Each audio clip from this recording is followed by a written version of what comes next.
Aliya featured in a recent issue of Gold Dust and will be reading from her recent novel and answering questions afterwards. Okay. So. This is light reading. It's it's a comic crime thriller about two RAF wives who collect suicide notes. They have an interesting suicide note, which is the suicide note of an ex-child star called Crystal Tiny in their collection. And Crystal Tiny committed suicide in a hotel room in a very strange seaside town called Alcombe.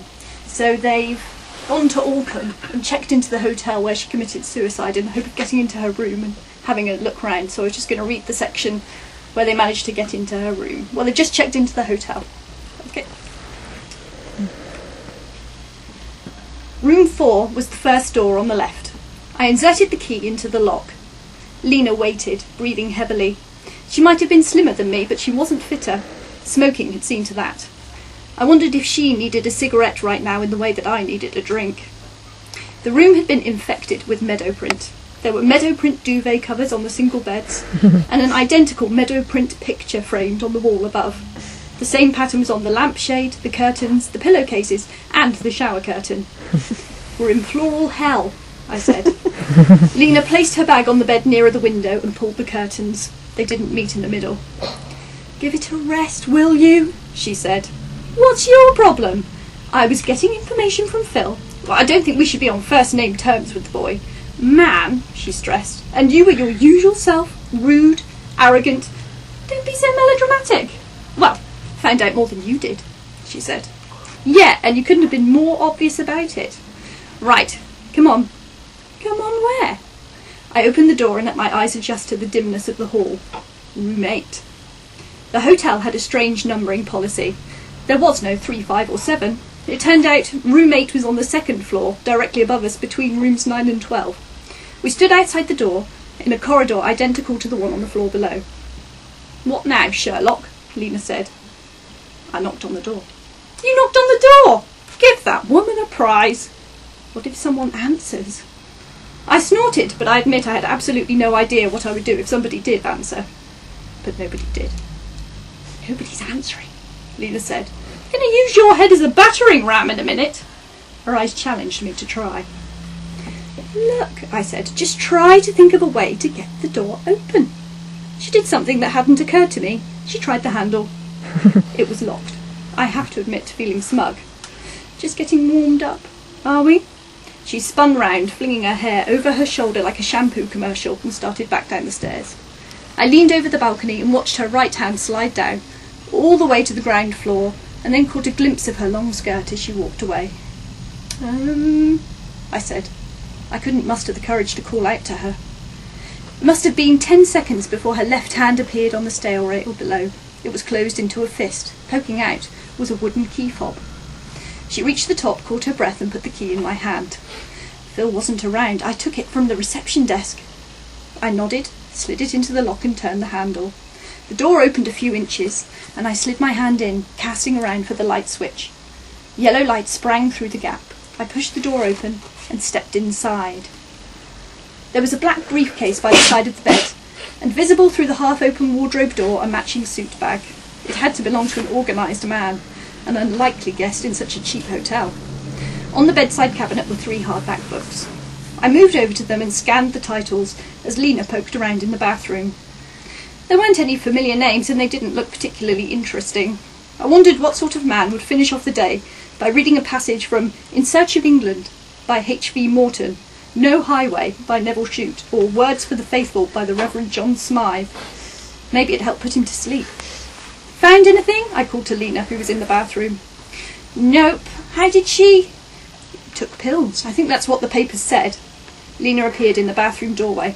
"Are you sure?" "Nope." "How would you do it?" I pulled back the wardrobe door and examined the interior. It was solid oak, maybe. Looked like it had stood in that spot for years. Inside was a thick metal bar from which the suit bag and a few wire coat hangers were suspended. I put my hands on the zip of the bag. "Can I help you?" I turned around. Lena was in my eye line, facing me, her eyes huge. She stumbled across the room to stand beside me. The man in the doorway was of average height, a little taller than me.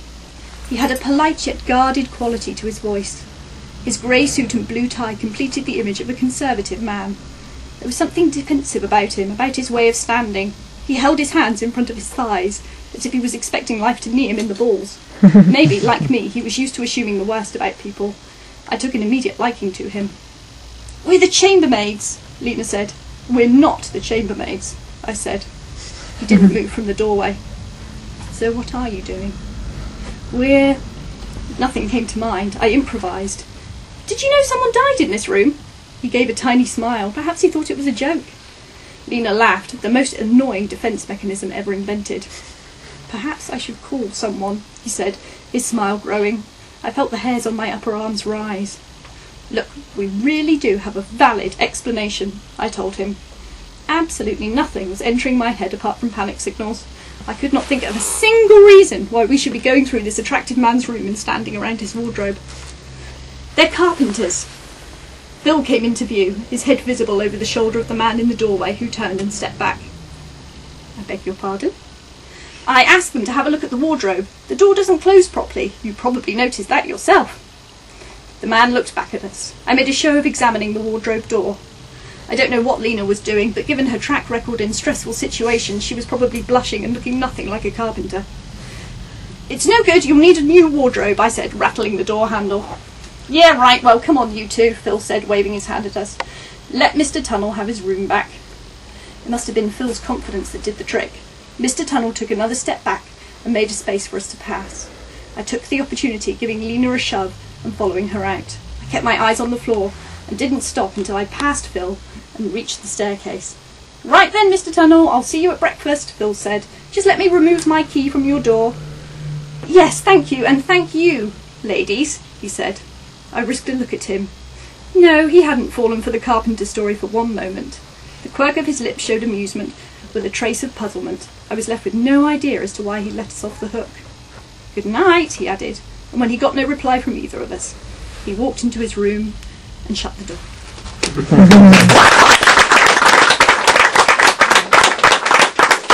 really difficult to say where initial ideas come from. I suppose a lot of this book reflects elements of my life, obviously not the really weird stuff, but I am an RF wife. It's about RF wives. I don't collect suicide notes. Somebody asked me that the other day. I wouldn't have a clue how you actually got them. I don't know if you can get them. In the book they buy them off eBay, but I don't know if you can do that in real life. I didn't check.